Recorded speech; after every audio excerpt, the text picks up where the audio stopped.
Hello guys, मैं हिमांशु कुमार और आपका स्वागत करता हूं आपके अपने YouTube channel GK with HK में। और मैं आज आपके लिए बायोलॉजी की एक बहुत ही अच्छी वीडियो लेकर आया हूं, जिसमें हम बायोलॉजी के मानव तंत्र से संबंधित महत्वपूर्ण प्रश्नों को कवर करेंगे। यह वीडियो रेलवे, एसएससी और जितने भी अदर एग्ज़ाम हैं उनके लिए बहुत ही हेल्पफुल होने वाली है। चलिए वीडियो शुरू करते हैं, जिसमें पहला क्वेश्चन है, विभिन्न स्तरों पर भोजन पाचित रस तथा अवशिष्ट गति को कौन नियंत्रित करता है? तो जिसका आंसर है संवर्णी पेशियाँ। नेक्स्ट क्वेश्चन है, कौन से दंत मांसाहारी पशुओं में सर्वाधिक विकसित होते हैं? तो ये रदनक होते हैं। ये हमारे साइडों में पाए जाते हैं, जिससे कि वह आसानी से अपना मांस को चबाने तथा खाने में ये मदद करते हैं। अगला क्वेश्चन है, एपिग्लोटिस का प्रमुख कार्य क्या है? तो एपिग्लोटिस का मुख्य कार्य है भोजन को श्वास नली में प्रवेश से रोकना। यह हमारे ट्रेकिया में लगी रहती है, जिससे भोजन को श्वास नली में ना जाए, इसका काम वही होता है। कभी कभी क्या होता है कि खाना खाते समय भोजन श्वास नली में चला जाता है, जिससे कि हमें फंदा लग जाता है। चलिए नेक्स्ट क्वेश्चन करते हैं, एंजाइमों द्वारा सर्वाधिक भोजन पाचन की क्रिया कहाँ संपन्न की जाती है? तो ये होती है ग्रहणी। ग्रहणी हमारी इंटेस्टाइन का एक पार्ट होता है, जिसमें अधिक से अधिक भोजन पाचन में एंजाइमों को सोख लिया जाता है। निम्न में से कौन सी लार ग्रंथि नहीं है? इसमें 4 ऑप्शन होंगे, जिसमें से 3 तो नहीं है, लेकिन उसका आंसर है पीयूष ग्रंथि। पीयूष ग्रंथि को ही मास्टर ग्रंथि कहते हैं। कौन सा एंजाइम अग्नाशय द्वारा स्रावित नहीं होता? तो रेनिन। रेनिन जो है अग्नाशय द्वारा स्रावित नहीं होता है, ये अमाशय द्वारा स्रावित होता है। कौन सा अंग द्वितीयक श्वसन अंग है? मुख। मुख हमारा द्वितीय श्वसन अंग है। प्रथम श्वसन अंग हमारे फेफड़े होते हैं। तो प्रथम श्वसन अंग हमारा कौन सा है? फेफड़े। हम फेफड़ों से ही सांस लेते हैं, और मछली वगैरह जितने भी होते हैं ये अपने गलफड़ों से सांस लेते हैं। चलिए नेक्स्ट क्वेश्चन है हमारा, बाएं फेफड़े में पाए जाने वाले खंडों की संख्या? तो ये 2 है। एल्वुलाई में पाई जाती हैं? तो एल्वुलाई में शल की उपकला पाई जाती हैं। रुधिर का द्रव भाग क्या कहलाता है? तो रुधिर का द्रव भाग प्लाज्मा कहलाता है। इसका ऑप्शन हो जाएगा प्लाज्मा। साधारणतः लाल रुधिर कणिकाओं का विकास कहाँ होता है? तो साधारणतः लाल रुधिर कणिकाओं का विकास प्लिया में होता है। और कौन सी कोशिका श्वेत रक्त कणिका नहीं है? तो बिंबाणु। ये हमारी श्वेत रक्त कणिकाएं नहीं है। श्वेत रक्त कणिका की फुल फॉर्म भी आ सकती है, जिसकी फुल फॉर्म होती है वाइट ब्लड कॉर्पल्स। किस रक्त समूह में लाल रक्त कणिकाओं पर ए व बी दोनों की प्रतिजन उपस्थित होती है? तो ये ए बी ग्रुप होता है हमारा।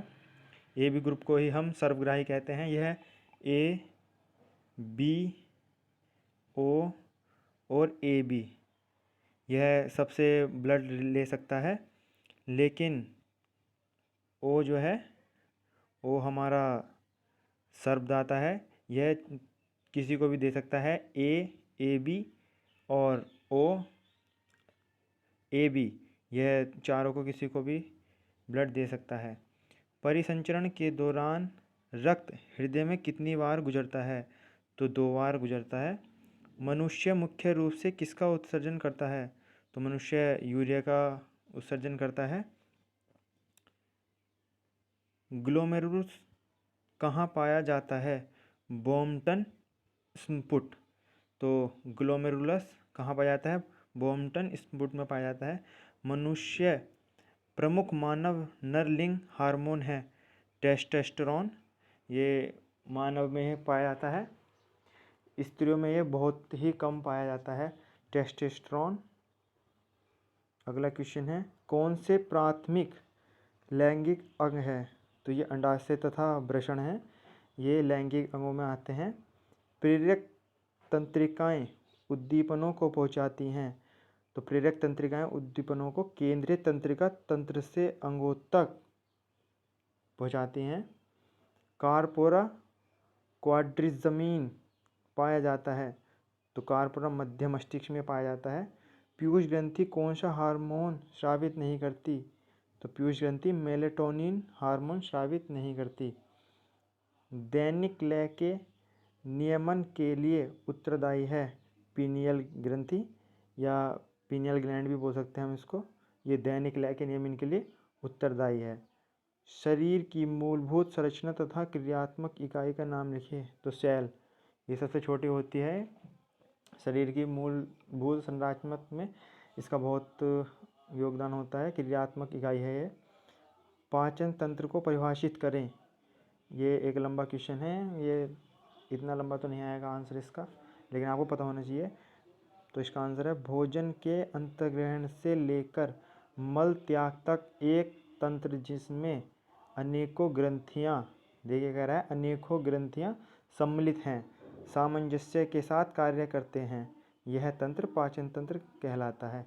यानी कि आपने खाना खाया और जब तक हम मल नहीं त्यागने के तो वो जो अंदर हमारे प्रक्रिया चलती रहती है तो वही हमारे पाचन तंत्र के अंतर्गत आती है।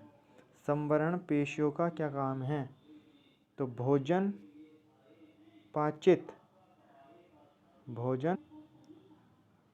रस व अपशिष्ट की गति को नियंत्रित करती है।